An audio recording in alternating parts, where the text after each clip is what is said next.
আপনাদের সবাইকে স্বাগত জানাচ্ছি আমাদের আজকের আয়োজন। আপনারা খুব ভালোভাবে অবগত আছেন। বাই দ্য ওয়ে আমরা একটু দুঃখিত যে কিছু সময় আমরা দেরি করে ফেলেছি। সেজন্য আপনাদের কাছে ক্ষমা চেয়ে নিচ্ছি। আমরা জানেন যে আমাদের এই আয়োজন আব্দুল মোনেম লিমিটেড কোম্পানির পক্ষ থেকে এগুলো ইউনিট আয়োজিত তুমি চাইলে হাসবে দেশ এই যে আয়োজন সেটি একযোগে প্রচারিত হয় এগুলোর ফেসবুক ফ্যান পেজ এবং যমুনা টেলিভিশনের ফেসবুক ফ্যান পেজ থেকে। আমরা প্রথমেই একটা ছোট্ট ডকুমেন্টারি দেখে আসি। আমরা আজকের আয়োজনটা সাজিয়েছি শুধুমাত্র একজন মাকে নিয়ে। মায়ের কথা তো বিভিন্নভাবেই উপস্থাপিত হয়।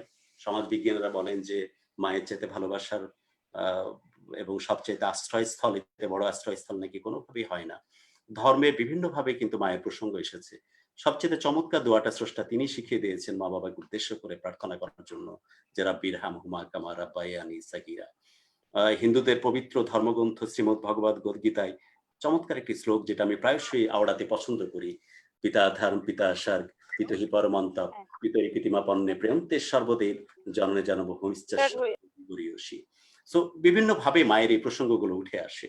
আমরাও বারবার বিশ্বাস করি যে পারিবারিক সামাজিক বন্ধনের জন্য সবচেয়ে দারুণ নাকি আতুর ঘর এই বাংলাদেশ, এই বাঙালি জাতি। আসলে কি ব্যাপারটা তাই?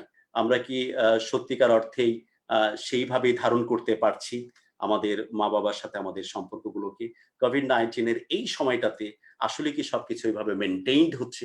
সে ব্যাপারগুলো একটু আমরা দেখে আসবো। এখন সরাসরি চলে যাচ্ছি একজন মাকে দেখতে। হাবিবা আপনি আছেন আমার সাথে? ওকে, আমরা সরাসরি যাচ্ছি। হাবিব আপনাকে আমি দেখতে পাচ্ছি, আপনাকে শুনতে পাচ্ছি। আপনি কথা বলুন আমার সাথে। শুনতে পাচ্ছেন? জি, আমি আপনাকে দেখতে পাচ্ছি।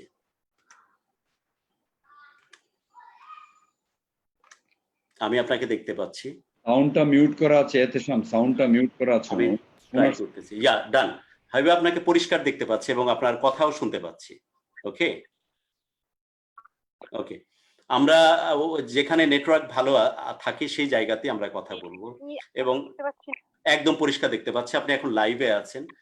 স্পেশালি এগুলোর ফেসবুক ফ্যান পেজ এবং যমুনা টেলিভিশনের ফেসবুক ফ্যান পেজ থেকে পুরো দেশ এবং বিশ্বের কাছে পৌঁছে যাচ্ছে যে ঘটনা এখন ঘটতে যাচ্ছে সেটি। আমরা একটু যেতে চাই ১১০ বছরের সেই বৃদ্ধার কাছে, যার খোঁজ খবর এক অর্থে কেউই নেয় না। এই বৃদ্ধার ৪টি ছেলে, একজন পরলোকগত, বাকি যারা আছে তারা কিন্তু তাদের মতো করে তারা প্রতিষ্ঠিত, কিন্তু কেউই বৃদ্ধার ও খোঁজ খবর সেভাবে নেয় না। আমরা একটু বৃদ্ধার কাছে যেতে চাই, তাকে দেখতে চাই। এই যে দেখেন, এবং তার আগে হাবিবা আপনাকে বলবো যে তার ঘরটা একটু দেখাবেন দূর থেকে একটু। আপনি কি একটু ঘরটা দেখাবেন? একটু দূর থেকে তার যে চালার মধ্যে তিনি থাকেন সেটা একটু দেখাবেন। রাহুলকে অনুরোধ করতেছি। রাহুল, হ্যাঁ আমি দেখতে পেয়েছি। রাহুলকে অনুরোধ করছি যে পুরো বাড়িটা, জি এই হচ্ছে অবস্থাটা দেখেন। এই হচ্ছে একটা, জি আমি আমি আমি আবার কথা বলবো। যে আমি হাবিবা আমি কথা বলি, আপনার সাথে আমি কথা বলবো, যখন বলতে বলবো তখন শুনবো আপনার কথা। এই ঘরটার মধ্যে থাকে ১১০ বছর বয়সের এই বৃদ্ধা, যাকে দেখবার কেউ নাই, যার খাবার জোগান দেওয়ার কেউ নাই। আশপাশের মানুষজন যদি দয়া করে খাবার দেয় তাহলে তার পেটে খাবার জোটে, আর না হলে জোটে না। যে এলাকাতে বসবাস সেই এলাকাতে প্রায় ঝড় বৃষ্টি হয়। এই ঝড় বৃষ্টি পানি কাদার মধ্যে এইরকম একটা টিনের চালার মধ্যে এরকম একটা অবস্থাতেই বৃদ্ধা বসবাস করে। কোথাও পাতা দিয়ে, কোথাও তাল গাছের ছাপড়া দিয়ে, কোথাও পলিথিন দিয়ে, কোন রকমের জোড়াতালি দিয়ে এই জায়গাতে থাকছে।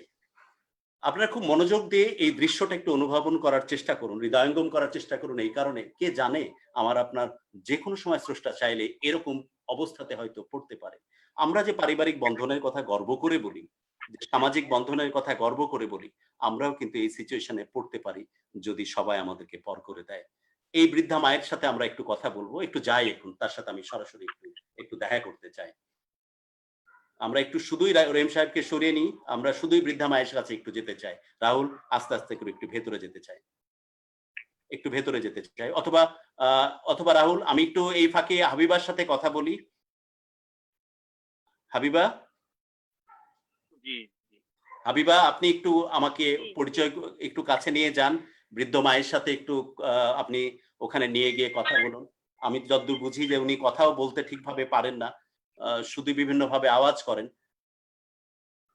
এই হচ্ছে সেই বৃদ্ধা। এখন আমরা কেন আপনাদেরকে এই কুটির ঘরে নিয়ে গেলাম এত দূরে? নিয়ে যাওয়ার উদ্দেশ্য কিন্তু একটাই, যে বাংলাদেশের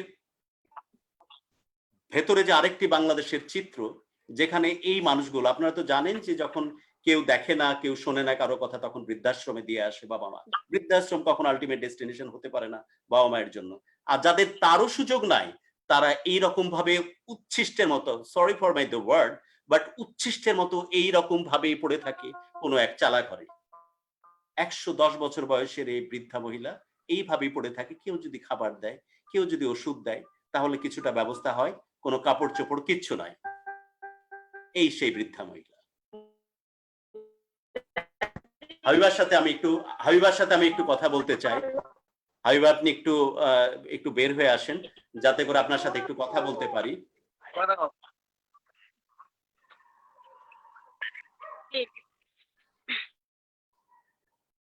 হাবিবা, আপনার সাথে আমরা একটু কথা বলতে চাই। এবং এই ফাঁকে আমরা দেখছিলাম একটু একটা ছোট্ট ডকুমেন্টারি, এই ফাঁকে আমি একটু নিয়ে আসবো এবং সেই সাথে অনুরোধ করব স্যারজি, আপনাকে স্বাগত জানাচ্ছি আমাদের আজকের আয়োজনে। আপনি দেখছিলেন যে আমরা প্রত্যন্ত থেকে প্রত্যন্ত অঞ্চলে পৌঁছে যাচ্ছি।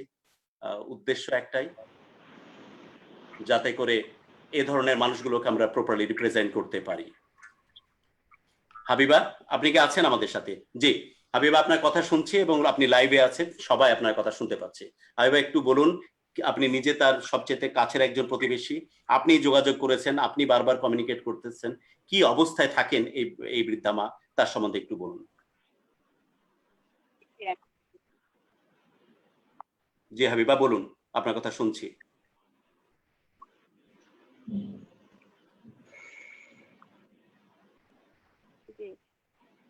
আমি তো এই এলাকার বোন, আমার সব কিছু জানার কথা না।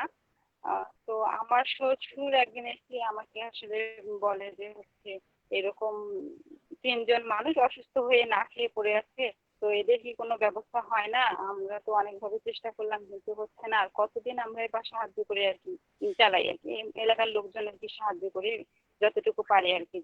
তো এভাবে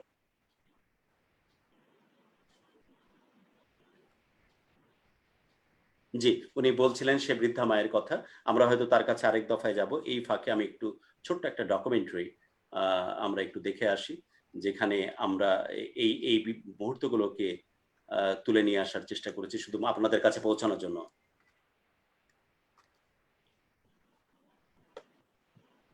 এবং এই ফাঁকে আপনাদেরকে বলে রাখি যে এই কাজগুলো আমরা নিজে থেকেই করার চেষ্টা করি এই কারণে, যাতে করে সঠিক তথ্য এবং পুরো ঘটনাটা আপনাদের সামনে উপস্থাপন করতে পারি।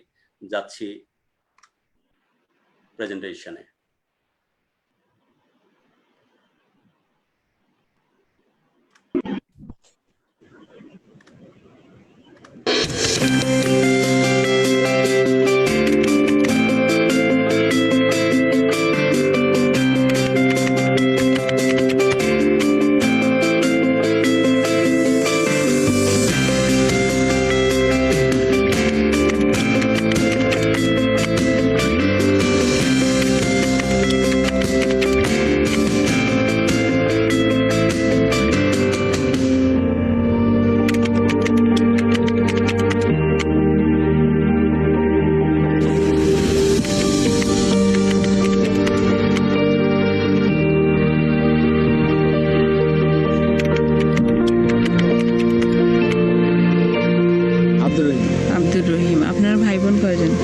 বোন নাই, ভাই আমরা 4 জন। 4 জন। এক ভাই মারা গেছে, 3 ভাই আছে। 3 ভাই আছে। তো আপনার মাকে হচ্ছে আপনি একাই দেখেন? মা তো একা দেখতে। হ্যাঁ, বয়স কত না? মায়ের বয়স 110 বছর হইবে। হ্যাঁ, 110 বছর। আপনার বয়স? আমার বয়স 70 ঘন্টা। 70। আপনি কাজ করতে পারেন? না, কিছু করতে পারেন না। কিছু কাজ করতে পারেন না। আর বাড়িতে কি কি কাজ করা লাগে আপনাকে? বাড়িতে সংসার যা কিছু করা লাগে, ভাত পাক যা কিছু সব, মায়ের কাপড় চাপড় যা কিছু সব কিছু ধোয়া ফেলা করি। আর বউ? বলতে চাই ব্রেন স্টাফ, ব্রেন স্টাফ কিছু করতে পারে না। আপনিও এখন অসুস্থ, কাজটা আমিও তো শেষ করতে অসুস্থ। পারেননি। আচ্ছা, ঠিক আছে।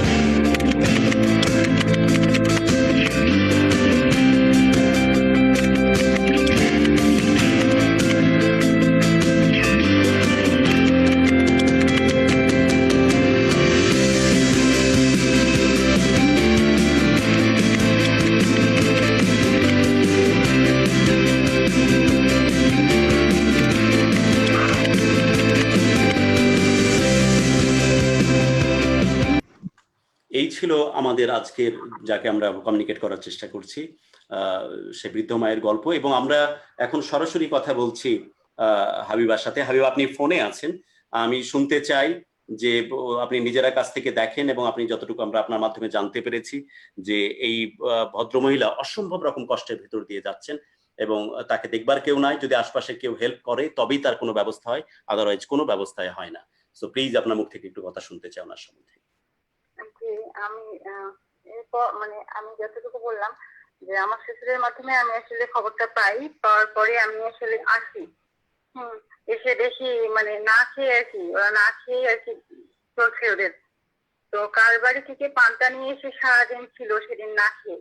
তারপর শোনার পরে আমি খুবই হার্ট হই আর কি, যে কিভাবে সম্ভব। আমি একজনের সহায়তায় একজনের কাছে কিছু টাকা নিয়ে আমি ওদেরকে বাজার করে দিই। এসে দেখি আসলে বৃদ্ধ মায়ের পরনে কাপড়ও নাই আর কি, কাপড় নাই, তাদের খাবার নাই। আমাকে দেখে বলছে যে মুখটা নিয়ে দেয় না, সবাইকে তো নিয়ে দেয় আর কি, ওদের আঞ্চলিক ভাষায় আর কি আমাকে এভাবে বলছে যে সবাইকে নিয়ে যায়, মোট মেলা বয়স হইল, মুখ নিয়ে যায় না কেন। এতে আরো বেশি খারাপ লাগে। আর ওনার 4 ছেলে। আপনি কথা বলুন, আর আমি রাহুলকে অনুরোধ করবো যে স্ক্রিনটা বৃদ্ধ মায়ের ওই কাছে একটু নিয়ে যেতে, ক্যামেরার স্ক্রিনটা, আর আপনি কথা বলতে থাকুন। রাহুলকে অনুরোধ করছি যে স্ক্রিনটা ক্যামেরাটা একদম কাছে নিয়ে যেতে, আপনি কথা বলতে থাকুন। জি জি, আপনার কথা শুনতে পাচ্ছি, আপনি বলতে থাকুন প্লিজ। হ্যাঁ, তো কই গেল? জি, আপনার কথা শুনছি, প্লিজ বলুন, আপনি প্লিজ কথা বলতে থাকুন। জি হাবিব, আপনার কথা সবাই শুনছে, প্লিজ বলুন।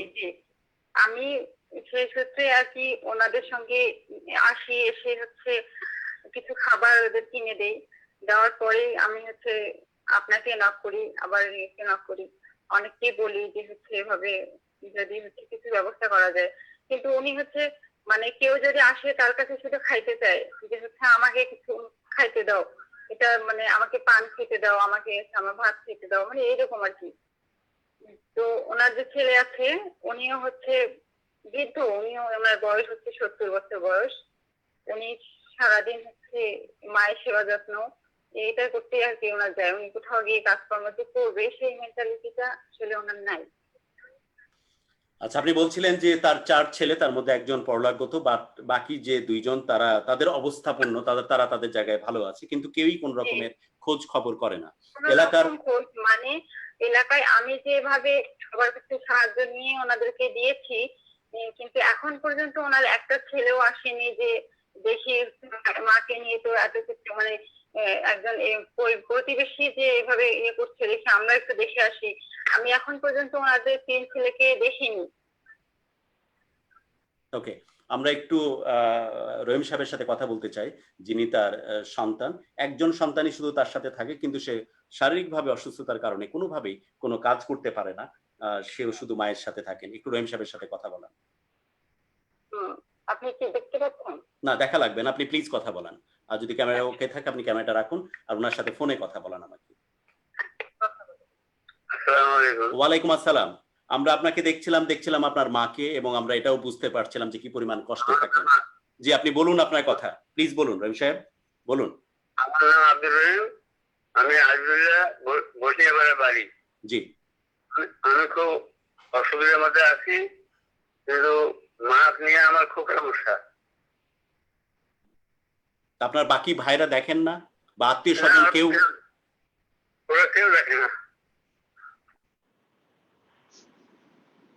আপনার চোখের সামনে মাকে যে এরকম কষ্ট পেতে দেখছেন, যার খাবারের ব্যবস্থা করতে পারছেন না, যার কাপড় চোপড়ের ব্যবস্থা করতে পারছেন না, যার ওষুধের ব্যবস্থা করতে পারছেন না, আপনার কেমন লাগে? আপনি কিভাবে তাহলে সামাল দিচ্ছেন পরিস্থিতি রহিম সাহেব? মানুষের বাড়ি থেকে আমি খুঁজিয়ে এনে মাকে খাওয়াই। আপনার মাকে আমি ফোনে নেওয়ার চেষ্টা করছিলাম, আমি উনি তো কথা বলতে পারেন না, যতটুকু উনি বললেন একটি কথাই ঘুরে ফিরে বলছেন যে এত মানুষ চলে যায়, এত মানুষকে নিয়ে যায়, হামাক নেয় না কেন, এই কথা ঘুরে ফিরে বলছিলেন। ছেলে হিসাবে এটি সহ্য করতে পারা তো অনেক কষ্টের। এই পরিস্থিতিতে বাকি ভাইরাও তো আসে না বললেন, কিন্তু তারা তাদের অবস্থানে ভালো আছে যতটুকু আপনার কাছ থেকে শুনেছি।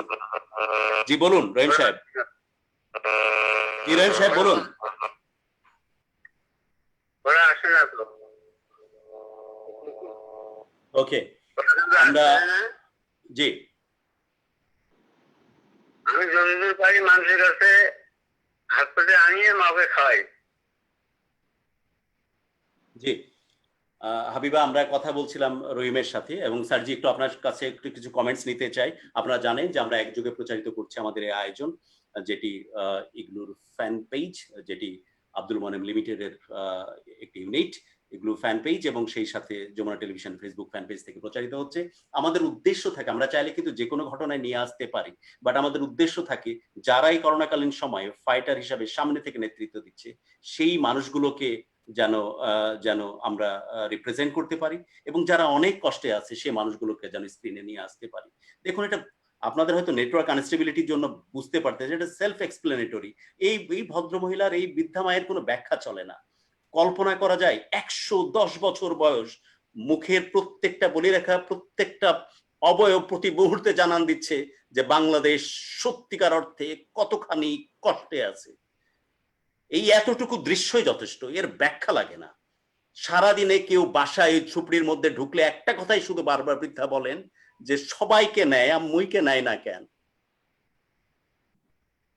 মানুষগুলোকে রিপ্রেজেন্ট করানোটা আমরা দায়িত্ব মনে করেছি, এরকম কষ্টে থাকা মানুষগুলোকে আমরা রিপ্রেজেন্ট করি, যাতে করে বহু মানুষ এই কষ্টে থাকা মানুষগুলোর পালস, তাদের পেইন, তাদের ইমোশন বুঝতে পারে এবং তাদের পাশে এসে দাঁড়ায়।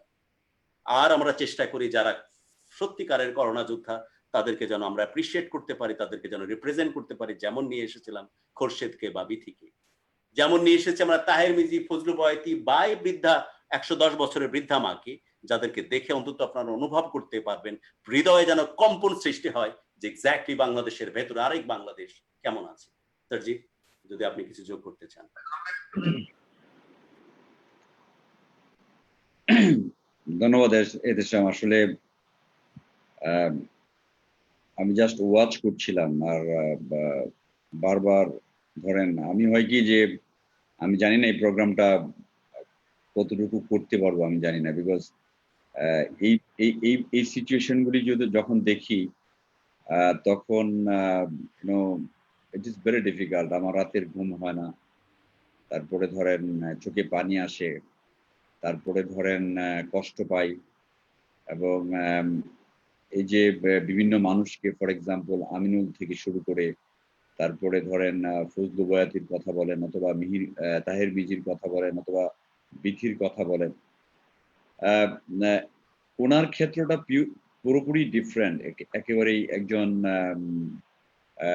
এরকম একজন মা যার সন্তান আছে, তারপরে দেখভাল করে না।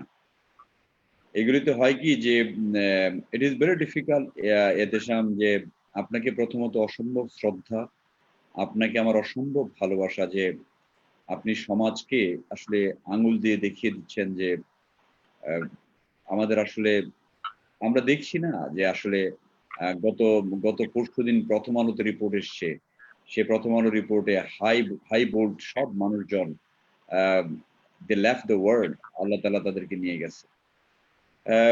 আমরা বেঁচে আছি, আপনি বেঁচে আছেন, এই মাও বেঁচে আছে, বাট অনেক কষ্টে বেঁচে আছে। হয় কি যে ধরেন এই যে প্রোগ্রামটা করি, এবং এর মাধ্যমে আমরা তো সারা বাংলাদেশকে সাপোর্ট দিতে পারি না। আমাদের group Abdul Monem limited, igloo একটা ইউনিটের আমার বিক্রি বার্তা নাই, তারপরেও মানে ধরেন আমাদের যা হোম ডেলিভারির যে রেভিনিউ, তার 5% থেকে আমরা ডোনেট করার চেষ্টা করছি, সাপোর্ট দেওয়ার চেষ্টা করছি। বাট যখন কষ্ট দেখি, তখন আমার খাওয়াটা আমার কাছে মনে হয় যে হালাল না। যখন ওনাদেরকে দেখি তখন মনে হয় যে আমার পেটে ভাত যাবে না। এটা হচ্ছে বড় বাস্তবতা। I become very emotional এতে। আমি আমি আমি আমি ক্যামেরাটা শুধু ওই বৃদ্ধ মায়ের উপরে রাখতে বলছি। আমরা ইচ্ছে করে যদি কেউ বলেন, জাস্ট একটু স্যার জি, বলি যে ধরেন স্যার জি, এই প্রোগ্রাম করতে গিয়ে আমার অনেক পিয়ার গ্রুপ আছে। আহ, কেউ কেউ ক্রিটিসাইজ করে, বলে যে যে সে নিজের পিয়ার বাড়ানোর জন্য এই কাজ করছে। কেউ কেউ ক্রিটিসাইজ করে যে নিজেকে শো অফ করে। কেউ কেউ ক্রিটিসাইজ করে যে unnecessary what he wants to do, সে কি প্রুফ করতে চায়, সে কি মহসিন হইতে চেষ্টা করছে, সে কি দাতা হাতেমতাই হওয়ার চেষ্টা করছে, এটসেট্রা এটসেট্রা। আমি আমি বাই ডিফল্ট আমি খুব পজিটিভ মানুষ। এই কথাগুলি যখন শুনি তখন আমার কষ্ট হয়, তারপরেও যে I want to progress, I want to make sure যে ওনার যে এই যে মুখটা, আমি ওনাকে যতবার দেখছি, বিলিভ করেন এতেশাম, আমার মায়ের কথা মনে পড়ছে। খুবই দুর্ভাগা আমরা আসলে অত্যন্ত অত্যন্ত দুর্ভাগা মানুষ, যে মায়ের দোয়া যারা বুঝে না। আমি জাস্ট একটু শেয়ার করি, এতে আপনার কাছে সময় আছে কিনা জানি না। আমি please please please please continue sir. আমরা কথা বলার জন্য আজকে প্রোগ্রাম করছি না, এই ভদ্র মহিলাকে দেখা, এই বৃদ্ধ মাকে দেখাটাই আমাদের আজকের উদ্দেশ্য। আর আপনার কথাতে একটু শুধু যদি অনুমতি দেন, কাউন্টার একটা শুধু মতামত দেওয়া। যারা এরকম কথা বলে স্যার জি, তারা কখনোই বড় পরিসরে কোনো কিছু করার মতো ক্ষমতা রাখে না। এরা সারা জীবন শুধু বলেই গেছে, কেউ পারেনি, কেউ করেনি, এসব কথা ভয় পেয়ে পিছিয়ে এসেছে বলে আপনার মতো মানুষ যদি পিছিয়ে যায়, বা আব্দুল মোনেম লিমিটেড যদি পিছিয়ে যায়, অথবা আমাদের অনেক প্রাণের আব্দুল মোনেম স্যার যদি পিছিয়ে যেতেন, তাহলে কি এই রকম একটা ক্যারিজমেটিক প্রতিষ্ঠান তিনি তৈরি করে যেতেন, যিনি জীবদ্দশায় শুধুই স্বপ্ন দেখেছিলেন মানবিক একটা আব্দুল মোনেম লিমিটেড তৈরি করতে, এবং তারই কন্টিনিউটি হিসেবে এগুলোর সিইও হিসেবে আপনি সেটিকে সামনের দিকে এগিয়ে নেওয়ার চেষ্টা করেছেন। কারণ আব্দুল মোনেম লিমিটেড এবং তার সিস্টার কনসার্ন এগুলো একটি মানবিক কোম্পানি। তাই স্যার যে জন্য এই মানুষগুলোর কথা ক্যামেরার সামনে বা লক্ষ মানুষের সামনে রেকর্ড করাটাও আমার কাছে মনে হচ্ছে অর্থহীন এবং সময় ক্ষেপণ। না, আমি আসলে এইগুলি যে আমি এগুলি একদমই কেয়ার করি না, because what ever I do I ask myself. যে কথা বলছিলাম যে ধরেন আমার আম্মা গত হয়েছেন 2003 সালে। 2003 সালে অ্যাপ্রক্সিমেটলি 80 ইয়ার্স, 80 বছর বয়সে উনি আমাদেরকে ছেড়ে চলে যান। এবং আমার জীবদ্দশায় তখন ধরেন আমার মা অসুস্থ ছিলেন, এবং উনি টিউব ফিট করতেন, 2 বছর টিউব ফিট করেছেন। এবং ওনাকে ট্রুলি এটা এটা এটা এটা কিন্তু আরেকটা বাস্তবতা যে আমরা 8 ভাই বোন ছিলাম, বাট মায়ের প্রতি শ্রদ্ধা, মায়ের প্রতি ভালোবাসা আমাদের সামর্থ্য থাকার পরেও আমরাও কিন্তু পুরোপুরি পালন করি নাই, অথবা আমি করেছি বা অন্যরা করে নাই। যাদের সামর্থ্য ছিল তারা পুরোপুরি এগিয়ে আসে নাই। ওনার ক্ষেত্রে গল্পটা একই। আমরা যারা শিক্ষিত আছি, আমরা যারা অনেক টাকা পয়সার মালিক আছে, তারা কি মায়ের কেয়ার করে? তারা কি আমি আমি আমি এমন এমন বাবা মাকে জানি যে একবেলা খাওয়ার জন্য বসে থাকে, তার কোটি কোটি টাকা, তাকে খাওয়ানোর লোক নাই। আমি এমন মানুষ জানি যার কোটি কোটি টাকা তাকায় থাকে ভাতের দিকে, বাট তার পাশে বসার কেউ নাই। এরকম লোককে আমি দেখেছি এই পৃথিবীতে। তো এইটা হচ্ছে অত্যন্ত দুঃখজনক ব্যাপার। আমরা কোরআন হাদিসের কথা আমি এত ব্যাখ্যা জানি না। ব্যাখ্যার যদি গল্পে আসি, আমরা জানি মায়ের পায়ের তলে হচ্ছে সন্তানের বেহেশত। আমরা যদি ধর্মে বিশ্বাস করি, আমরা যদি ভালোবাসায় বিশ্বাস করি, অ্যাজ আই সেইড, আমি আসলে এই সমস্ত সিচুয়েশনগুলি দেখতেছি। একদিক দিয়ে কোভিড, একদিক দিয়ে এই সিচুয়েশন দেখতেছি, এবং আমি বিশ্বাস করে এতেশাম, আমি প্রতি রাত্রে 3টা-4টা বাজে আমি ঘুমাতে পারি না। আমি জানি না এই মায়ের আমি কি সাপোর্ট দিতে পারবো, আমি জানি না এই মায়ের সাপোর্ট দেওয়ার মতো দৃষ্টতা আমার আছে কিনা, বাট তারপরেও এই যে আমি যদি একটু জানতে পারতাম যে ওনার আসলে প্রতি মাসে ভাত, খাবার দাবার, একটু ওষুধ সম্বলিত, ওনার ছেলেকে একটু জিজ্ঞেস করে দেখবেন। আমি অলরেডি অফ এয়ারে স্যারজি জানছি যে নিতান্ত খাবার দাবারের জন্য যে প্যাকেজটা লাগে। আমি আপনার সাথে এটা কনসাল্ট করে, আপনি যেটা বলছিলেন যে কত মাসের জন্য আপনি এই প্ল্যান করছেন, সেটা যদি জানি সেটা হয়তো তার কাছে কমিউনিকেট করে দিব। স্যারজি তার আগে আমি ভদ্রমহিলা বুঝতে পারছেন কিনা জানি না, আমি ক্ষমা চেয়ে নিচ্ছি মা, সবার পক্ষ থেকে ক্ষমা চেয়ে নিচ্ছি। আমার মনে হয় যে ওনাকে স্ক্রিন থেকে সরিয়ে দেন। হ্যাঁ, আমি একটু রহিম সাহেবকে একটু ফোনে নিতে চাচ্ছি। ক্ষমা চেয়ে নেওয়ার উদ্দেশ্য একটাই যে এটা সত্যি যে একদম ইন্টেনশনালি আমরা এই বৃদ্ধ মাকে স্ক্রিনের সামনে নিয়ে এসেছি যাতে করে আমাদের মধ্যে ওই আবেগটা পয়দা হয়, যাতে করে আমরা বুঝতে পারি বাংলাদেশ ভার্সেস বাংলাদেশ, বাংলাদেশের ভেতর আরেকটি বাংলাদেশও আছে যেখানে এই রকম কষ্টে থাকা মানুষের সংখ্যা অনেক বেশি।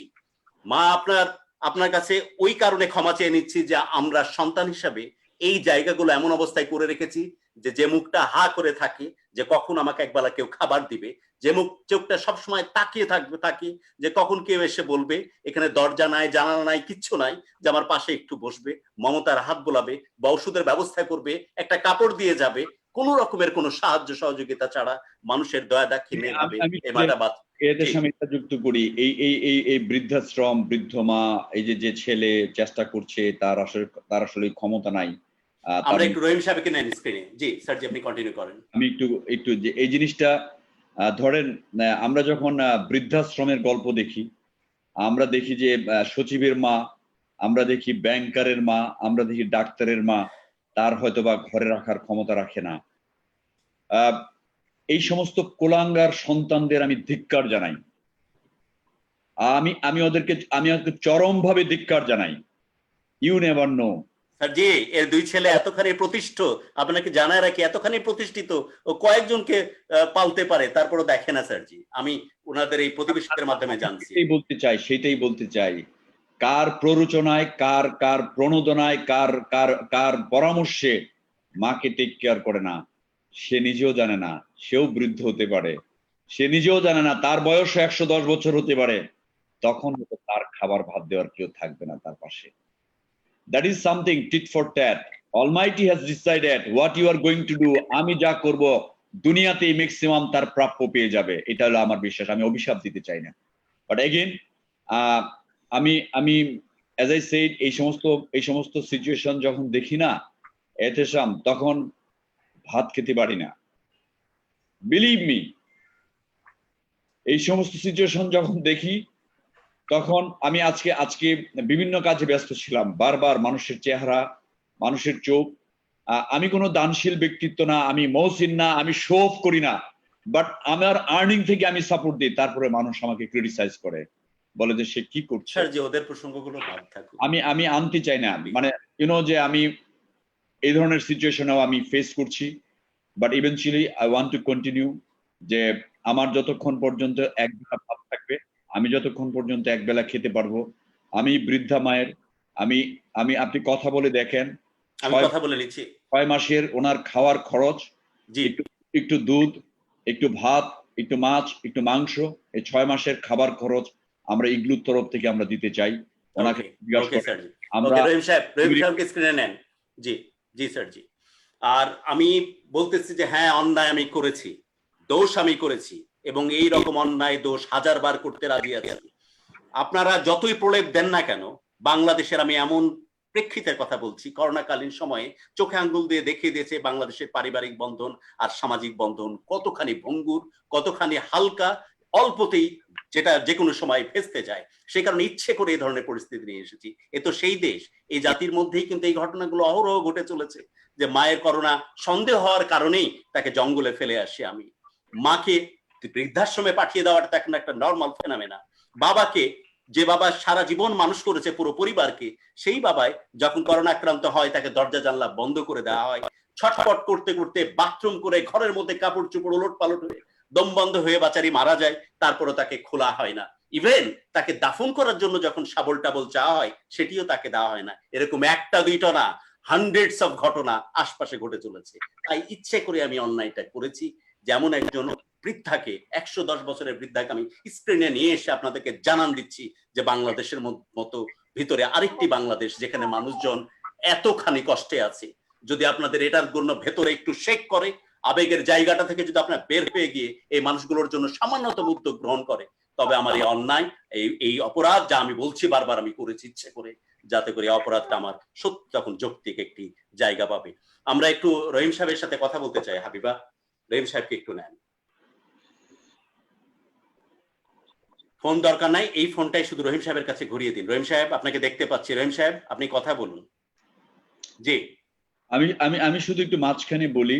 জি, যে ওনার ওনার কাপড় চোপড় যে স্ট্যাটাস দেখছি আমি, তো আমি মানে ইগলুর তরফ থেকে যা হওয়ার হবে, বাট আমি এটা এখানে ডিসক্লোজ করতে চাই না। আমি ব্যক্তিগতভাবে যদি কিছু করি এতেশাম, এটা আমি আর বলতে চাই না, এটা আমি আপনার জি মাধ্যমে জি পাঠিয়ে দেবো। জি জি জি স্যার জি, আপনিও আপনিও চিন্তায় পড়ে গেছে কে কখন বলে না বলে সেই কথায়। এনিওয়ে, আপনি ওই ওই হেল্পটা যেটা চিন্তা করতেছেন সেটি আমরা এখানে আর উপস্থাপন করলাম না, আমরা অফকোর্স তার কাছে পৌঁছে দিব। আরেকটা কথা বলে রাখি যে এই ভদ্র মহিলার পুরো বর্ণনাই করছিলেন হাবিবা, একটু আমরা আব্দুর রহিমের কাছে যেতে চাই। রহিম সাহেব, একটু প্লিজ আপনি আমাদের সাথে কথা বলুন, যদি আপনি কিছু বলতে চান এবং আপনার মায়ের পরিস্থিতি নিয়ে এবং সবকিছু মিলে কারো কাছে যদি, সবার কাছে যদি কোনো কিছু বলার থাকে আপনার। রহিম সাহেব প্লিজ আমাদের কাছে যোগাযোগ করুন, কথা বলুন। রহিম সাহেবের কাছে নিন। রহিম সাহেবকে একটু, রহিম সাহেবের দিকে মাইক্রোফোনটা ঘোরান। রাহুল, রহিম সাহেবের দিকে নিয়ে আসুন। রহিম সাহেব কথা বলুন। রহিম সাহেব কথা বলুন। জি, রহিম সাহেবকে কথা বলতে বলুন, যে উনার কি চাওয়া, উনি কি বলতে চাচ্ছেন ওই কথাগুলো একটু আমরা শুনতে চাই। জি প্লিজ বলুন।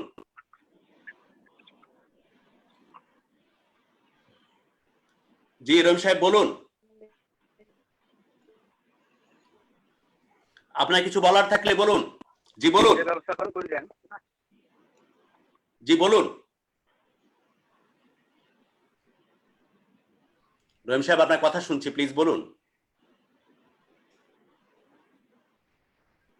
জি বলুন। রহিম সাহেব কথা বলুন, আপনার কথা শুনতে পাচ্ছি। হ্যাঁ বলুন।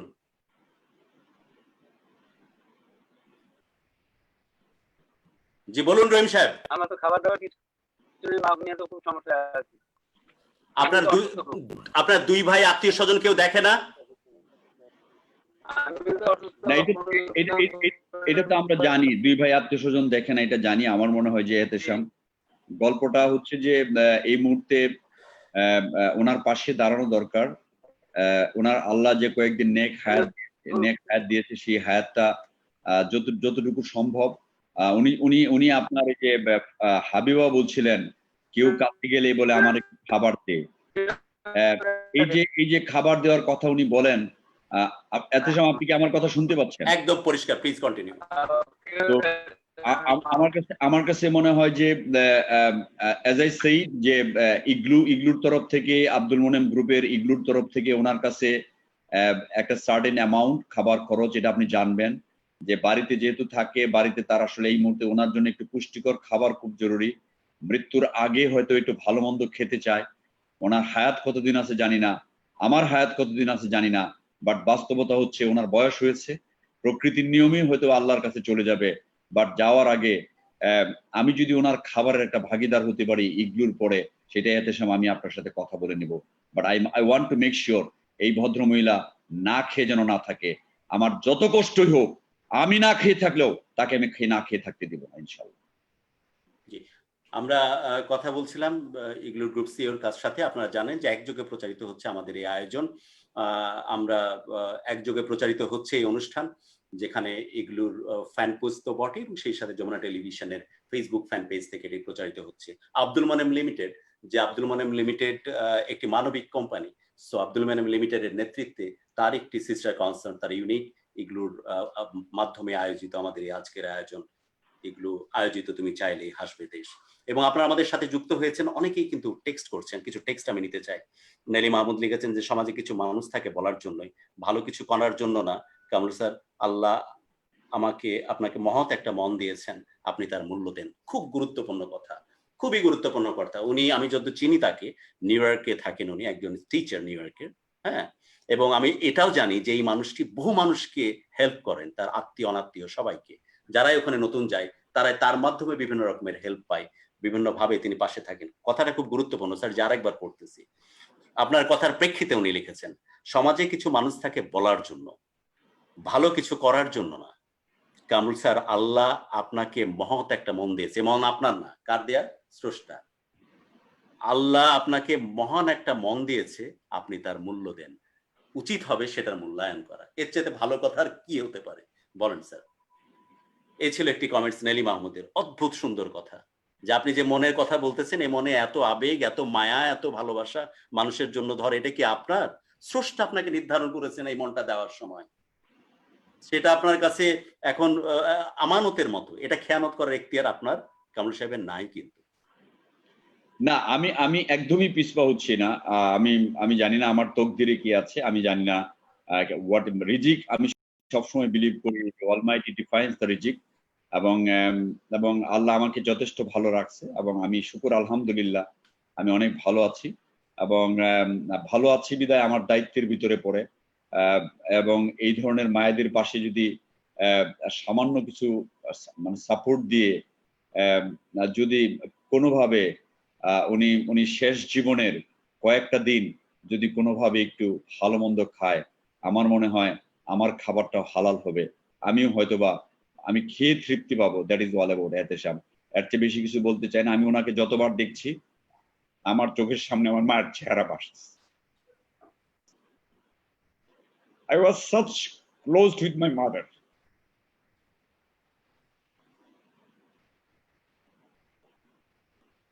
এখন যে জিনিসটা হয়, ধরেন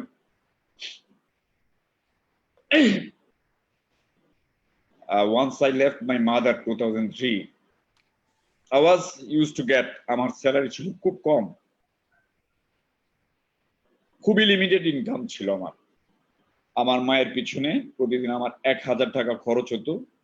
1000 টাকা খরচ মিনস হচ্ছে যে ওনার টিউব ফিডের একটা দুধের দাম ছিল 450 টাকা, তারপরে নেবুলাইজ করতে হইতো, নার্স, সমস্ত কিছু মিলে 1000। আমার পক্ষে 1000 টাকা প্রতিদিন ম্যানেজ করা খুব ডিফিকাল্ট ছিল এই মুহূর্তে। I am talking 2001, 2, 3। বাট তখন আমি মায়ের জন্য এরকম করতে পারি নাই। বাট এগেইন ওনার জন্য যদি কিছু করতে পারি, আমার মা যদি কবরে শান্তি পায়, সেটি হচ্ছে আমার বড় সার্থক। স্যার প্লিজ মানুষের কথা চেঞ্জ হয় নাই, মানুষটার বড় বেশি দরকার। আপনারা আছেন আমাদের সাথে আব্দুল মানেম লিমিটেড, একটি বাংলাদেশের জন্য সত্যিকারের পথিকৃৎ আব্দুল মানেম প্রয়াত চেয়ারম্যান, যিনি মানবিক একটি কোম্পানির স্বপ্ন দেখতেন। সেই আব্দুল মানেম লিমিটেডের সিস্টার কনসার্ট, তার একটি ইউনিট ইগলু আয়োজিত তুমি চাইলে হাসবে দেশ, এই প্ল্যাটফর্ম থেকে আমরা একযোগে প্রচার করছি ইগলুর Facebook fan page and of course Jamuna টেলিভিশনের ফেসবুক ফ্যান পেজ থেকে। উদ্দেশ্য একটাই, আমরা এই ধরনের ঘটনা আপনাদের কাছে তুলে তুলে ইচ্ছে করে নিয়ে আসি, ভেতরের মধ্যে আবেগ একটু জলীয় বাষ্প যেন আসে, যাতে করে এই মানুষগুলোর কথা বেশি করে ভাবি। অনুরোধ করছি যে প্লিজ আপনারা যে পোস্টটি দেখছেন, যে যেখান থেকে দেখুন না কেন, এখন এই মুহূর্তে শেয়ার করে দিন। আমি আরো কিছু টেক্সট নিতে চাই, এবং অনেকেই থ্যাঙ্কস দিচ্ছেন, অনেকেই অ্যাপ্রিসিয়েট করছেন। আর আপনি যে কথাগুলো কয়েক দফায় বলেছেন স্যার, আমি অনুরোধ করবো প্লিজ ওই কথাগুলো বলেন না। নেগেটিভিটির কথা আপনার মুখে একেবারেই বেমানান। ওরা কোনোভাবেই আপনার মুখে এই কথাগুলো শুনতে চাচ্ছে না, কোনোভাবেই না। সবাই শুধু বলতেছে যে এই রকম মানবিক একজন মানুষ এবং মানবিক একটা কোম্পানি, আপনার প্রতিষ্ঠান, এই প্রতিষ্ঠান সামনের দিকে শুধু এগিয়ে যায়, এই অনুরোধটাই বারবার করছে সবাই। সো প্লিজ আপনি ওইসব প্রসঙ্গ একেবারে আর কখনো না তুলবেন, সেই কথা আপনি দিন, সেই প্রসঙ্গটা সবাই বলছেন এবং সবাই ওইভাবে অ্যাপ্রিসিয়েট করছেন, এবং সবাই সবার মতো করে বিভিন্নভাবে বলবার চেষ্টা করছেন যে আব্দুল মানেম লিমিটেডের আয়োজনের সাথে, ইগলুর আয়োজনের সাথে সবাই আছেন। আমরা আপাতত বিদায় নিব। আপনি হাবিবা আমার কথা শুনতে পাচ্ছেন কিনা? হাবিবা আপনাকে বলি, হাবিবা আমার কথা শুনতে পাচ্ছেন কিনা? হাবিবা, উনার কাছে তথ্য পৌঁছে দিন। ওকে, আপনি আমার স্ক্রিনে আসুন। আমি মায়ের কাছ থেকে বিদায় নিচ্ছি। মা, আপনার কাছে ক্ষমা চেয়ে নিচ্ছি। আপনাকে ইচ্ছে করে আমি স্ক্রিনে আজকে নিয়ে এসেছিলাম, যে মাকে যারা এই ধরনের কথা বলে যে আমরা কেন এটা করি এই কারণে যে আপনার চোখ জীবনেই পর্যন্ত পৌঁছাবে না। যদি 1000বারও ওই বাড়ির পাশ দিয়ে যান, তারপর একবার উকি ঝুঁকি মেরেও, মানে আউট অফ কিউরিসিটি আপনি উকি ঝুঁকি মেরে দেখবেন না যেখানে উচ্ছিষ্টের মতো জঞ্জালের মতো কেউ পড়ে থাকতে পারে। তাই ইচ্ছে করে আমরা নিয়ে আসি, হ্যাঁ ইন্টেনশনালি করতেছি, যাতে করে মানুষের ভেতরে জিনিসটা ঢোকে যে বাংলাদেশের মধ্যে এরকম কষ্টের একটা বাংলাদেশ আছে, যাতে করে বাকি মানুষগুলোর পাশে আরো অনেক মানুষ এগিয়ে আসে। এটি আমাদের মোরাল, মানে মেন আলটিমেট, আমাদের এটাই আমাদের গোল, যে কারণে এই কাজটা করতেছি। এই চাকর পানিগুলো যাতে করে মোচনার জন্য আরো বহু লোকের আবির্ভাব হয়। আমরা চাইলেই এগুলোর এই ক্ষমতা আছে, আব্দুল মানেম লিমিটেডের এই ক্ষমতা আছে, গ্ল্যামার্স দিয়ে পুরো স্ক্রিন ভরায় ফেলতে পারতাম, আপনাদের মাস্তি টাইপ একটা প্রোগ্রামের কারণ হতে পারতাম, কিন্তু আমরা বেছে নিয়েছি এই কষ্টে থাকা মানুষগুলোকে। যাতে করে এর পাশে মানুষ এসে দাঁড়ায়, একটা ভালোবাসার সংস্কৃতি তৈরি হয়, বাংলাদেশে ভালোবাসার এক বাংলাদেশ তৈরি হয়। এই যে জবারই আওয়াজ শুনতেছেন না, এই 110 বছরের বৃদ্ধা মহিলা ততবার আওয়াজে শুধু এই কথাই বলে, সবাইকে নেয়, হামাক নেয় না কেন? এই মহিলার একটাই কথা, কারণ মহিলা আর এই পৃথিবীতে সার্ভাইভ করতে চায় না, কারণ কাছের মানুষজন কেউ তার সাথে নাই। তাই হাবিবা জানিয়ে দিন, অলরেডি ইগলুর পক্ষ থেকে, ইগলু একটি কোম্পানি, যে কোম্পানি,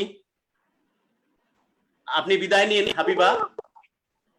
হ্যাঁ, ওনাকে রেস্ট নিতে দিন হাবিবা, শুধু আপনাকে আমি বলে আপনি কথা বলুন আমার সাথে, ওনাকে পৌঁছে দিন এই তথ্য যে ইগলুর পক্ষ থেকে, ইগলুর যে হোম ডেলিভারি, যেটা সাধারণত ঢাকা মেট্রোপলিটন সিটির মধ্যে হয়, যেখানে আইসক্রিম সহ ফ্রোজেন ফুড সবকিছু তারা ডেলিভার করে, এই যে ডেলিভারি টোটাল যে সেল, টোটাল যে রেভিনিউ, টোটাল যে বেচা বিক্রি, তার 5% যে টাকা হয়, সেই সমপরিমাণ টাকা থেকে আমরা এই হেল্প গুলো করার চেষ্টা করছি। তারই অংশ হিসাবে রহিম এবং তার মায়ের জন্য আগামী 6 মাসের খাওয়া দাওয়া খরচ সহ, এই খাওয়া দাওয়া খরচ যেগুলো খাবারের জন্য নিত্য প্রয়োজনীয় দরকার হয়, সেই খরচ পৌঁছে যাবে তার বাড়িতে। এই কথা অলরেডি ইগলুর গ্রুপ সিইও দিয়েছেন, এবং ইগলুর গ্রুপ সিইও ব্যক্তিগতভাবে তার পক্ষ থেকে কাপড় চোপড় বা বাবদ আরো অন্য কিছু বাবদ আরেকটি কন্ট্রিবিউশন করতে চান, যেটা স্ক্রিনে উনি বলতে চাননি, ওটা সরাসরি আপনাকে উনি জানিয়ে দিবে প্রোগ্রামের শেষে। অলরেডি প্রাক্তন একজন মেম্বার আপনার পেছনে দাঁড়ানো, আমি জানি যে উনি আপনার শ্বশুর, একটু ওনার সাথে 1-2 মিনিট কথা বলে আপাতত বিদায় নেব আপনার কাছ থেকে। জি, আসসালামু আলাইকুম। আপনাকে সম্মান এই কারণে যে আপনি খুব লক্ষ্মী একজন পুত্রবধূ পেয়েছেন হাবিবা, যার মনে অসম্ভব মায়া, যেমন আপনার ভেতরে মায়া। আপনি তো বহুদিন ধরে তাদেরকে কাছ থেকে দেখতেছেন প্রতিবেশী হিসাবে, এরা এইভাবেই কষ্ট করে যাচ্ছে, দেখবার তো কেউ নাই বলছিলেন, যে আপনি যদি কিছু যোগ করেন এর সাথে। জি বলুন। কেউ যায় না, বলুন। গ্রাম প্রতিবেশী যারা সাহায্য সহযোগিতা করে, আর তো আত্মীয় স্বজন যারা কেউ তার ছেলেরা আছে, এই বুড়িমার ছেলে আছে, কেউ দেখে না, অবস্থাপন্ন কিন্তু কোনো ইয়ে করে না, দেখাশোনা করে না, কেউ আসি দেখবে তো ওষুধ পাতি দেবে, সেটাও দেয় না। আমি বললাম ছবি নিয়ে দিকে বৌমা দিলাম, কোথায় কোথায় যাওয়া যায় দেন, হ্যাঁ দেখি এই এই অসহায় বুড়িমার একটু সাহায্য করে আছে কিনা। তার বৌমা আমার কথা শুনিয়ে এই ফেসবুকে দিয়েছে, তা আপনাদের সঙ্গে যোগাযোগ করছে। যাক, আল্লাহর রহমত, আপনাদের উপর রহমত হবে, আল্লাহ আপনাদের রহমত করবে এই অসহায় বুড়িমা বা এই ছেলেটাকে সাহায্য করার কারণে।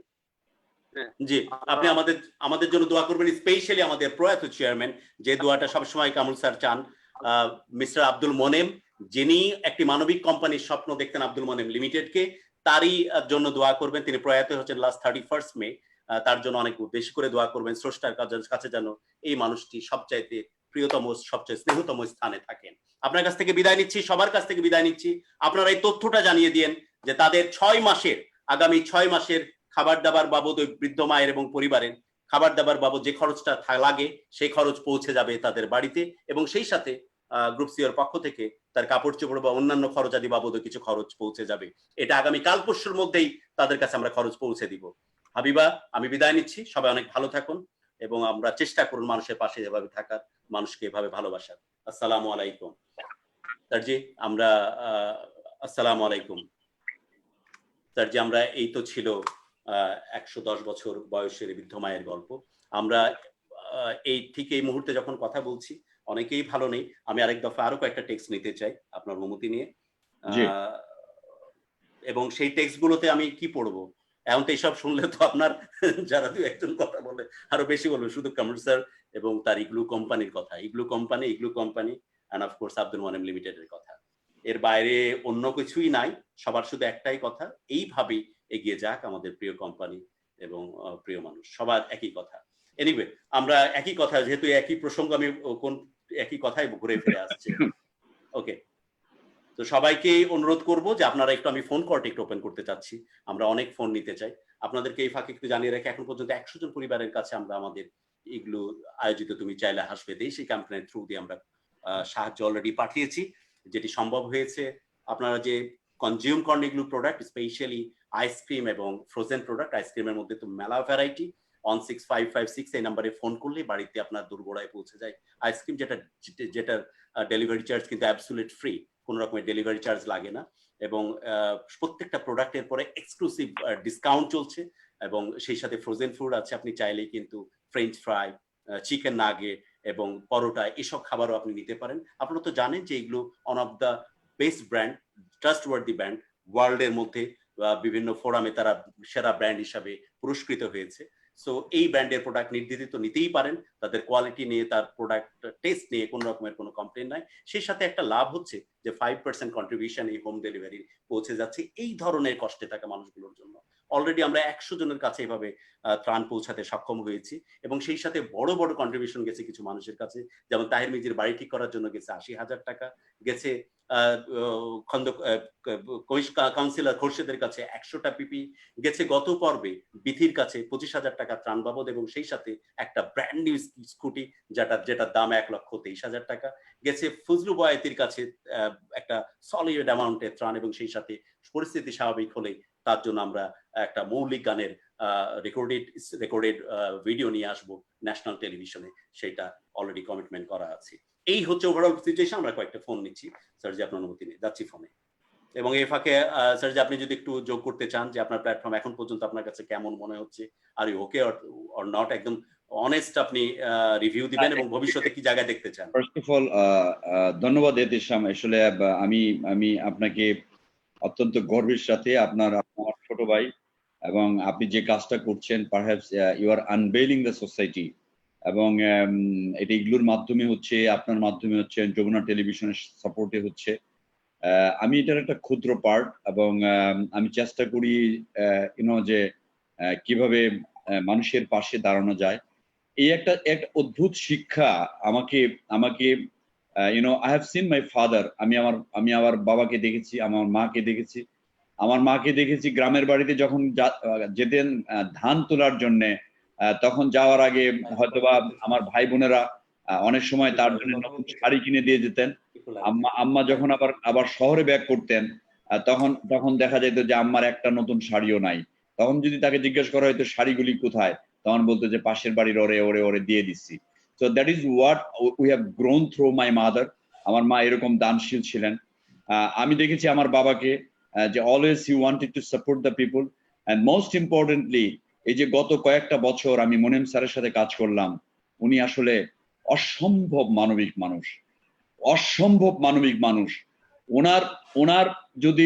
ওনার মানবিকতার যদি আমরা 1% 2% কেউ পাই, আমি বিশ্বাস করি বাংলাদেশের এইরকম বৃদ্ধ মা একজন অভুক্ত থাকবে না। আমাদের সবাইকে এগিয়ে আসা উচিত। We should support. You never know. আমরা আজকে পরশুদিন প্রথম আলো রিপোর্ট দেখলাম, যেখানে অল ভিআইপি হ্যাজ গন। আমি জানি না কালকে আমি চলে যাব কিনা। এই চলে যাওয়ার পরে কি 3.5 হাত, এখন সিচুয়েশনের ভিতরে আমাকে কবর দেওয়ার লোক থাকবে কিনা সেটাও আমি জানি না। এই সিচুয়েশনের ভিতরে this is the time to show your humanity, this is the time to stand behind humanity, মানুষের পাশে একটু সাপোর্ট দেওয়া। এবং এটা বলার কোনো ভাষা নাই। অনেকেই বলে দান করবে, এক হাতে দিবা আর এক হাতে জানবে না। I believe these are the hypocrite people, because তারা দান না করার জন্য যত উচিলা আছে সব করে উচিলা তারা বাইর করার চেষ্টা করে। That is one type of hypocrisy. আপনি যদি দান করেন, আপনি হাদিসের কথা এহতেশাম আপনি আমাকে বলেছেন, গোপনে দান করা অতি উত্তম, এবং যদি জানিয়ে দান করেন সেটাও উত্তম। am I right or wrong? 274 এবং 271 নম্বর আয়াত সূরা বাকেরা, কোট আনকোট বলতেছি, সেই মানুষগুলো যারা হিপোক্রেসির আশ্রয় নেয় নিজের সীমাবদ্ধতা লুকানোর জন্য, এবং তারা চায় না আশপাশ থেকে আরো বহু মানুষ এসব করুক, যেহেতু তাদের নোংরা চেহারা প্রকাশিত হবে, তাই তাদের উদ্দেশ্যে আয়াতটা। এইটুকু বলি, গত পর্বে যখন বিথিকে স্কুটি দিয়েছি, আমি বিলিভ করেন আমি এমন সব মানুষের কাছে ব্যাক করেছি, এবং আমি আরো অনেকের কাছে চেয়েছি যার কোটি কোটি টাকা, সে বলেছে যে আমার পক্ষে দেওয়া সম্ভব না। মানে that is all about, you will find someone is donating, someone is supporting, you will find কেউ আছে তার টাকা। আবারও বলি, এখন আমরা খুরশেদের ইতিহাস জানি। খুরশেদ বলেছে ঘরের ভিতরে মৃত বাবা, মৃত মা, তার লাশটাও টাচ করে না, কাপড়ও ধরে না। You never know what is going to happen tomorrow. Please support Sadgai Jaria. That is the only thing you can take to the graveyard. একদমই তাই। 274 এবং 271 নম্বর আয়াত কোট আনকোট বলছি যে তোমরা যদি প্রকাশ্যে দান করো এটি উত্তম, অপ্রকাশ্যে দান করলে মহা উত্তম। এবং সেই সাথে এটিও বলা আছে যখন মহামারী, বন্যা বা এই ধরনের পরিস্থিতি যেমন কোভিড-19 সিচুয়েশন চলছে, সেই সময়ও প্রকাশ্যে দান করাটা মহা উত্তম। এটার সামান্যতম জাররা পরিমাণে কথার মধ্যে কোনো ভুল নাই। এটা কে বলছেন? যিনি সৃষ্টি করেছেন আমাকে, আপনাকে বা তৃতীয় ব্যক্তিকে, যে নোংরা চেহারাগুলো ঢাকার জন্য চাই না যে অন্য কোনো ব্যক্তি বা প্রতিষ্ঠান বেশি কিছু করুক, কারণ তো ওদের চেহারাটা নাঙ্গা ভাবে সামনে চলে আসে। অমুক তো করলো, তাহলে তুমি করলা না কেন? এই কথা থেকে বাঁচার জন্য টেনে আপনার লেভেলে, তার লেভেলে আপনাকে নামিয়ে নিয়ে আসে স্রষ্টা। কোন আনকোট কোরআন মজিদে তার সূরা বাকারার এই 274 এবং 71 নম্বর আয়াতে পরিষ্কার ভাবে এই কথাটি বলছেন। এখানে কারো ওয়েটিং নেওয়ার, কারো আলোচনা শুনবার সামান্যতম প্রয়োজন আছে বলে আমরা মনে করি না। ফার্স্ট ফোন কল, জি কে আছেন ফোনে? আসসালামু আলাইকুম। হ্যালো, আসসালামু আলাইকুম। জি, আপনার কথা শুনতে পাচ্ছি, প্লিজ বলুন আপনি কি বলতে চান। আপনি লাইভে এখন কথা বলুন। জি স্যার, আমি সিও স্যারের উদ্দেশ্যে আমি একটা কথা বলতে চাই। আসলে আমি সাহায্যের জন্য ফোন দেইনি, আমি গরিব, আসলে অনেক অসহায়। তো স্যার আমি একটা হাতের কাজ জানি, স্যারের উদ্দেশ্যে আমি একটা কথা বলতে চাই স্যার। হয়তো আপনাদের ওখান থেকে সাহায্য পাইলে আমি 1 সপ্তাহ বা 10 দিন বা 15 দিন চলতে পারবো। স্যার আসলে আমার বাবা নাই, আমি আর আমার মা সংসারে, আমার কোনো ভাই বোন নাই। তো স্যার আমি একটা হাতের কাজ জানি। তো আমার একটা ছোট একটা অ্যাক্সিডেন্টে আমার চাকরিটা চলে যায়। আমি অনেকদিন অসুস্থ ছিলাম, এখন আলহামদুলিল্লাহ মোটামুটি সুস্থ। তো সিও স্যারের উদ্দেশ্যে, স্যার তো অনেক বড় একটা কোম্পানির মধ্যে সিও হিসাবে আছেন। তো স্যার আমি ইলেকট্রিকের কাজ জানি, আমার সার্টিফিকেট আছে, আমার লাইসেন্স আছে স্যার। স্যারের উদ্দেশ্যে আমি একটা কথা বলতে চাই, মহামারীর কারণে কোনো চাকরি পাচ্ছি না বা কোনো চাকরির জন্য অ্যাপ্লাই করতে পারছি না। তো দেশের স্বাভাবিক হলে বা দেশের অবস্থান যদি পরিপূর্ণ হয় বা সিও স্যারের যদি কোনো সুযোগ থাকে স্যার, আমার এই নাম্বারটা আছে, যদি স্যারে আমাকে কোনো যদি একটা ব্যবস্থা করে দেয় আমার আর্থিক, বা আমি সচ্ছল হয়ে যেন চলতে পারি, খেতে আমার মাকে নিয়ে স্যার, আমার জীবনটাকে যেন আমি সুন্দর করে সাজাতে পারি। সিও স্যারের উদ্দেশ্যে আমার এই ছোট একটা চাওয়া বা এই ছোট একটা কথা, যদি স্যার আমার বিষয়টা একটু দেখে আর কি বিষয়টা। ওকে, কৃতজ্ঞতা আমাদের সাথে থাকবার জন্য। আমরা যেটা প্রোগ্রামে প্ল্যান করেছি এ ধরনের সমস্ত রিকোয়েস্ট নিয়েই আমরা অফ এয়ারে কথা বলবো। এন্ড অফকোর্স আপনারা যেভাবে চিন্তা করতেছেন সেইভাবে উনি কিভাবে এই জায়গাতে ব্যাকআপ দিতে পারেন বা আপনার পাশে দাঁড়াতে পারেন সেই প্রসঙ্গ নিয়ে আমরা পরবর্তী পর্বে আবার হাজির হয়ে যাব। এন্ড অফকোর্স আপনি ফোন করার কারণে আমাদের পক্ষ থেকে একটা ছোট্ট গিফট, অ্যাট লিস্ট আপনার চুলো যেন জ্বলতে থাকে এই ধরনের গিফট আপনার বাসায় পৌঁছে যাবে। আমরা অনুষ্ঠানের একদম শেষ প্রান্তে চলে এসেছি, আরেক দফায় ক্ষমা চেয়ে নিচ্ছি। টেকনিক্যাল ডিপেন্ডেন্সি থাকলে যা হয়, সবাইকে তো লাইভে কানেক্ট করছে, আপনারা তো আমাদের এফোর্টটা টের পেয়েছেন যে কোন জায়গায় পৌঁছে যাচ্ছি, এবং তাদের মাধ্যমে যেখানে নেটওয়ার্ক নাই সেখানে আসলে নেটওয়ার্ক রিস্টাবলিশ করাটা অনেক বেশি টাফ হয়ে যায়। একটা ফোন কল, জি কে আছেন ফোনে? আসসালামু আলাইকুম। জি আসসালামু আলাইকুম, কে বলছেন? জি, আপনি কি লাইভে কথা বলতে চান? কে বলছেন? কোত্থেকে বলছেন? আপনি কি এর আগে কখনো আমাদের প্রোগ্রামে ফোন দিয়েছিলেন? জি প্লিজ কথা বলুন, লাইভে আছেন আপনি, সবাই শুনছে আপনার কথা। জি আপনার কথা সবাই শুনছে, প্লিজ বলুন।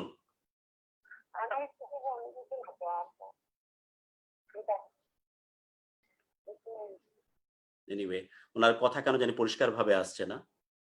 আমরা হয়তো আবার রিকোয়েস্ট করব ফোন করার জন্য। অনুষ্ঠানকে শেষ করতেই হচ্ছে, যেহেতু একটু ওই যে বললাম যে নেটওয়ার্ক ডিপেন্ডেন্সির কারণে আমাদের প্রোগ্রাম হয়তো অনেক সময় শুরু করতে দেরি হয়ে যায়। আরেক দফা আমরা এর জন্য ক্ষমা চাচ্ছি।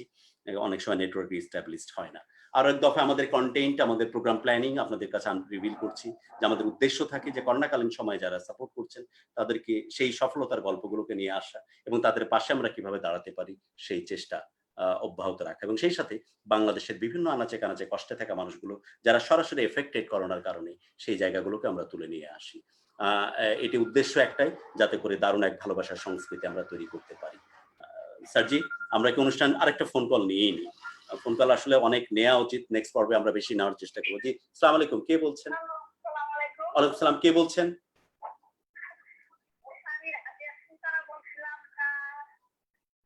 কোত্থেকে?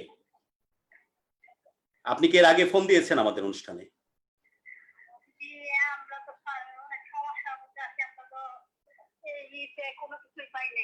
জি আপনি কথা বলুন, লাইভে আছেন, প্লিজ কথা বলুন, যা বলতে চান প্লিজ বলুন।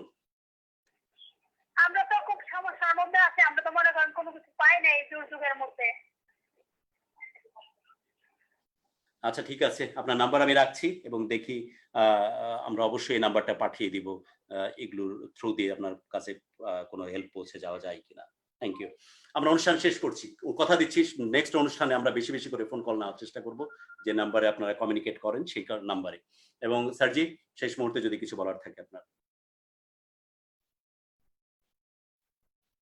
জি, আপনার মাইক্রোফোনটা একটু আনমিউট করুন। জি আমার আনমিউট করা আছে না? জি, পারফেক্ট, এখন পারফেক্ট। যেটা বলছিলাম যে আমার মনে হয় যে let's continue the good work, এবং এর মাধ্যমে আমরা তো আসলে সারা বাংলাদেশকে সলভ করতে পারবো না, বাট এই যে কেস টু কেস যে একটু একটু করে সলিউশন দেওয়ার চেষ্টা করছি, তাছাড়াও যে সমস্ত কল আসে তার মাধ্যমে আমরা দেওয়ার চেষ্টা করছি। এবং আমি বিলিভ করি যে আমরাই হচ্ছে বাংলাদেশ, আমি বিলিভ করি এইটাই হচ্ছে মানবিক বাংলাদেশ। আমি বিলিভ করি যে আজকের প্রোগ্রামের মাধ্যমে যে সমস্ত সন্তানরা প্রোগ্রামটা দেখলেন, আমি তাদের কাছে করজোড়ে বিনয়ের সাথে রিকোয়েস্ট করতে চাই, please take care of your mother, because this is something যে আপনি অনেক টাকা আর্ন করতে পারেন, but the blessing can change your life. আমি ব্যক্তিগতভাবে বিশ্বাস করি এতেশাম যে I faced so many struggles in my life as far as profession is concern, but আমি বিলিভ করি আমার মায়ের দোয়া আজকে এই লাইভে আপনার সামনে দাঁড়িয়ে কথা বলছি। সো মায়ের ব্লেসিংস, এর চাইতে বড় ব্লেসিংস আর কিচ্ছু নাই পৃথিবীতে। এর চাইতে 3 বার বলা হয়েছে কাকে রেসপেক্ট করে। নবীজিকে জিজ্ঞাসা করা হয়েছিল, তুমি যদি সম্মান করতে চাও প্রথম সম্মান কাকে বলবা? মা, সেকেন্ড মা, থার্ড মা, তারপরে চতুর্থবার বাবার নাম এসছে মা। এই একটা নাম, please take care.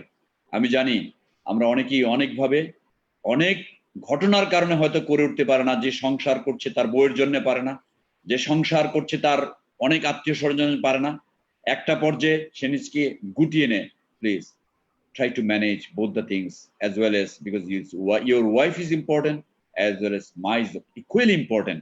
Please try to make her একটু দাও, তার কিন্তু খুব বেশি প্রত্যাশা নাই, একবার একটু কথা বলা, একটু কাছে গিয়ে জিজ্ঞাসা করা, একটু হয়তো ভাব, একটু হয়তো সাপোর্ট দেওয়া। আমার বিশ্বাস প্রতিটা মাই মানে অকাতরে কোনো স্বার্থ ছাড়া একমাত্র পৃথিবীতে যদি দোয়া করে, যদি কোনো সন্তানের ভালো চায়, সে হচ্ছে মা। প্লিজ টেক কেয়ার ইউর মা। অন দ্যাট নোট আমাদের আসলে নতুন করে আর যোগ করার কিছু নাই। প্লিজ আপনারা আমাদের সাথে থাকুন। এবং এই মানুষটির একটি কথা আমার বারবারই শুধু বেশি ভালো লাগে কামরুল সাহেবের, যেটা অন এবং অফ ইয়ারে সবসময় একটি কথাই বলেন উনি, যে আমার এত কিছু করা, এই যে নিজের পকেট থেকে, আমার নিজের পকেট মানি, আমার বেতন থেকে কেটে সবকিছু করা, এত কিছু করার পেছনে উদ্দেশ্য একটাই, সবকিছু যেন সাদকা জারিয়া হিসেবে আমার প্রয়াত চেয়ারম্যান, যিনি আমার পিতৃতুল্য, আব্দুল মোনেমের জন্য সবাই প্রার্থনা করে।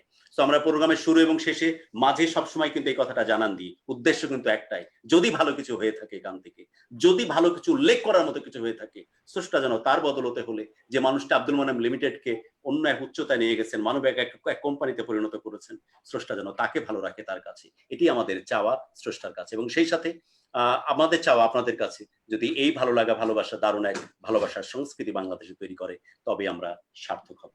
আব্দুল মোনেম লিমিটেডের সিস্টার কনসার্ন একটি ইউনিট ইগলুর পক্ষ থেকে, ইগলু আয়োজিত তুমি চাইলে হাসবে দেশ থেকে আমি আজকের মতো স্ক্রিন থেকে বিদায় নিচ্ছি। আরেক দফা কৃতজ্ঞতা জানাচ্ছি ইগলুকে, এন্ড অফকোর্স যমুনা টেলিভিশনকে, যারা আমাদের মিডিয়া পার্টনার। বিদায়, সামনে মঙ্গলবার আবার রাত 10টায় দেখা হবে। সবাই ভালো থাকুন আর জীবনটাকে অনেক বড় করে বাঁচুন।